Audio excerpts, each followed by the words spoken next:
Hey everyone, okay, so today I'm going to be giving you my thoughts on the brand new Laura Mercier Translucent Loose Setting Powder Glow. So, this is, first of all, you get 29 grams of product in here. It's huge, it's really, really big. It is, as it says on it, is a loose setting powder. Now bear in mind that setting powders in general are used with either a big brush or a small brush or powder puff, and you set your whole face. Personally speaking, I don't think this is a setting powder, the same way that I don't think the Hourglass one is a setting powder. I just don't think it is. Now, this is a translucent formula, and there is a medium deep translucent as well. When I first got this, I kind of swatched it on the back of my hand. Now this isn't going to show up, but I swatched it on the back of my hand, see, and I was like, yeah, there you go. It's really, really reflective. So bear in mind that what I'm going to do is do one whole face all over there, and then the other half how I kind of think it should be used. So let's do it all over first. Now let's do partial first. So I'm going to use my airbrush. So I'm going to pick up a little bit of product in the tub, and then I'm going to apply it. I'm going to apply it here. So I want it here. And when done with this technique, it's like a very kind of very subtle highlighter, but not, you're going to know it's there. You can probably see. So I'm going to apply it to the top of the cheekbones. Now for those of you who think you're going to get a Becca highlight wop from this, it's not the same thing. You're going to have to really build up, but bearing in mind it is a setting powder allegedly, so you can see the shine that it's coming there.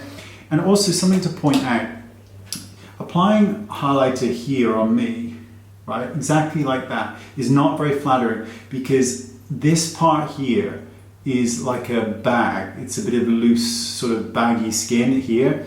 So when I apply a highlighter here, it emphasizes this area. So generally speaking for me, I'd want to apply highlighter here only, not on any area like this, but I just want you to see where it is. And I'm actually going to apply a bit underneath the brow.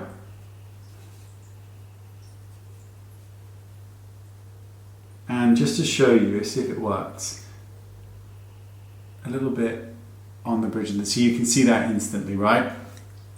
Now we're going to apply it all over this side as a setting powder. So I'm going to use this is a brush that I released a couple of years ago. It is it's not available now. It was a limited edition for the holidays. So now I'm going to apply this all over as a setting powder. It's just, in my opinion, it's too much product. It's too much shine. Oh, that is just not a good look, Gossy.